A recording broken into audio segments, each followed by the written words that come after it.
আসসালামু আলাইকুম সম্মানিত ভিউয়ার্স, কেমন আছেন? সবাইকে শুভকামনা এবং দোয়া রইল।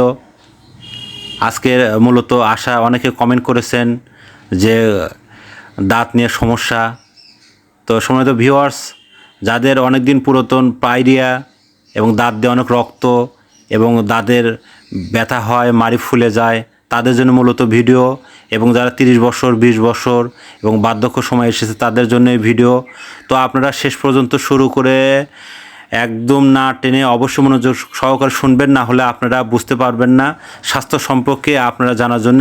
তো সম্মানিত ভিউয়ার্স, আপনারা কিন্তু অবশ্যই একটি সাবস্ক্রাইব করবেন, শেয়ার করবেন, অন্যদের মাঝে ভিডিওটি পৌঁছে দেবেন। তাহলে শুনুন, প্রথম থেকে বলি, যাদের অল্প বয়স বা শিশু বা জিরো সাইজ বাচ্চা, তাদের জন্য অন্তত, বা যাদের দাঁত এখনও উঠেনি বা উঠবে, তাদের ক্ষেত্রে মায়েদের অবশ্যই লক্ষ্য রাখতে হবে এবং মা বাবার ভূমিকাটা সবচেয়ে বেশি। তাদের মা বাবার দিক লক্ষ্য রাখতে হবে এবং অবশ্যই পেপসোডিয়াম ব্রাশ আগিনা নির্দিষ্ট একটা সময় বা বয়সের সময়ে বা 4 বছর 5 বছর পরে, যেটা দাঁত ওঠার পরে, যেটা বাবা মা অবশ্যই লক্ষ্য রাখবেন, নিকটতম ডাক্তার বা লক্ষ্য রাখতে হবে।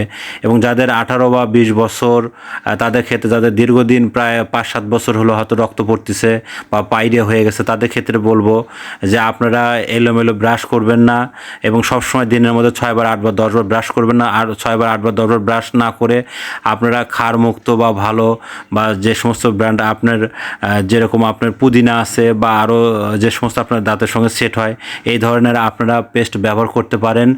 ব্যবহার করলে আপনারা পাইরিয়া থেকে মুক্ত পাবেন। আর লক্ষ্য রাখতে হবে যেন আল্লাহ নবী রাসূল সাল্লাল্লাহু আলাইহি ওয়াসাল্লাম বলছে যে তোমরা মেসাক করো, মেসাকটা করলে সবচেয়ে ভালো হয়। আমরা কিন্তু আধুনিক প্রযুক্তি, আধুনিক বিজ্ঞান আমরা কিন্তু ভুলে গেছি। তো সম্মানিত ভিউয়ার্স, আপনারা লক্ষ্য রাখবেন এবং নিজেকে ভালোবাসবেন, নিজের শরীরকে সময় দিবেন। সবচেয়ে দুঃখের বিষয়, আপনাদের মাঝে ভিডিও ছাড়ি কিন্তু আপনারা কোনো কমেন্ট করেন না, শেয়ার করেন না, একটা সাবস্ক্রাইবও করেন না, একটা লাইকও দেন না। তাহলে পরবর্তী অবশ্যই শেয়ার করবেন, সাবস্ক্রাইব করবেন এবং একটু লাইক দিবেন। সো সবাই ভালো থাকবেন, সবাইকে থ্যাংক ইউ, ধন্যবাদ।